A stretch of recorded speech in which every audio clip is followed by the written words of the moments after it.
1992, creating the Court of Conciliation and Arbitration, which has been signed by 31 states and ratified by 23 up to now. Robert Badinter has been elected president of the court since 95. In October 95, Badinter has been elected for 9 years to the French Senate, compared to 1 year for myself as a senator in Georgia. That's 9 times myself. By the department de Haute-Seine in the region, in the Paris region. Haute-Seine, you correct me, Leila. My granddaughters and grandchildren always correct my French. Robert Badinter has been a member of the Convention of Brussels in charge of elaborating a constitution treaty for Europe. In 2004, Robert Badinter was called by the UN Secretary General to be a member of the high-level panel on threats, challenges, and change. His Excellency wrote several books. I have a list of them.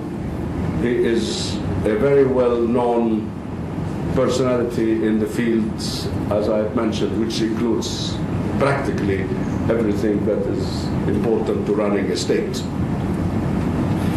I want to give the floor to him, and I want first to thank you, Excellencies, who have given us the pleasure of being here, distinguished guests, friends. I'm very honored that you are here for this debate. And I'm especially excited about the students from the French school. We have students and graduates from the French school. And that's a wonderful thing. I'm particularly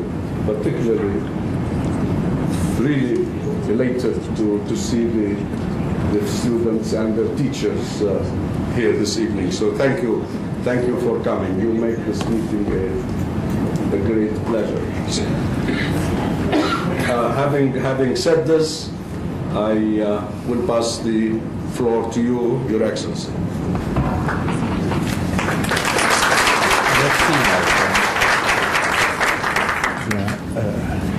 Where is the microphone?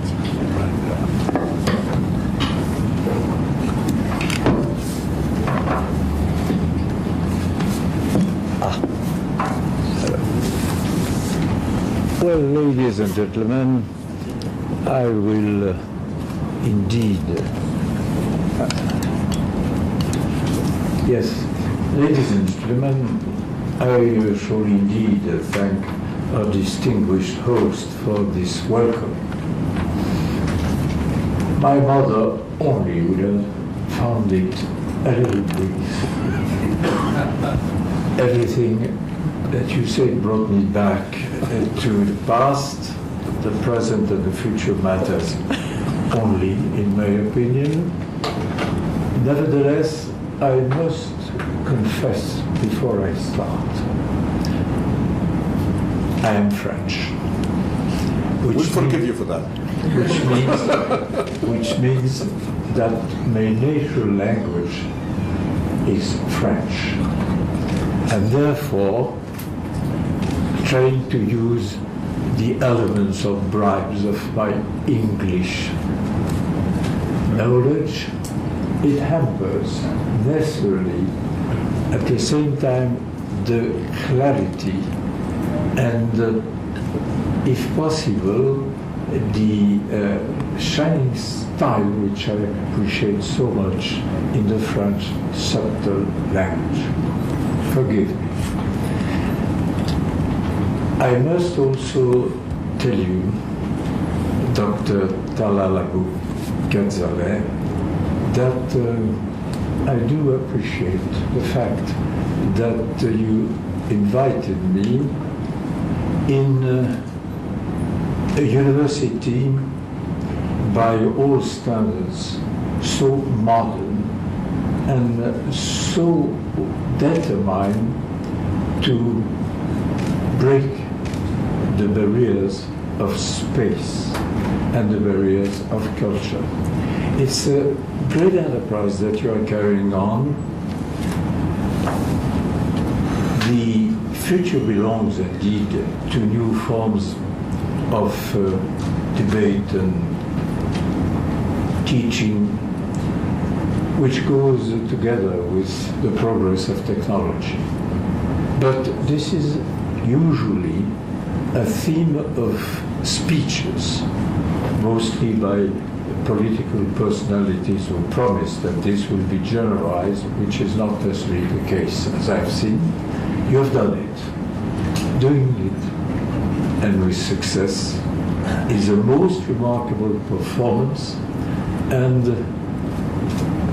as a former old university professor, I thank you for the innumerable students that, thanks to your university, will be able to have access to the contemporary problems, the discussions, and we hope their solutions. That's not the case for today's, of course, debate. It's of the highest importance that men like you, women also, and I thank Madame l'Ambassadrice for the help in bringing me here, you just open the ways of the future.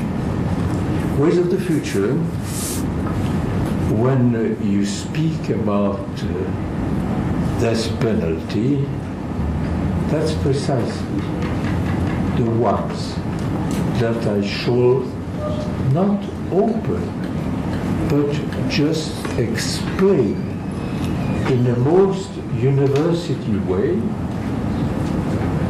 to you and to the ones who will maybe see this session today. I have been fighting for a very long while against death penalty. I've been fighting it in the place where the question of life and death is not an academic or political debate, but it's the fate of a man who is in question. And being at that time, that was before I was called to the government, a lawyer, together with a university professor, I have fought, as I say, to save the life of the one who was sitting less than a meter behind me.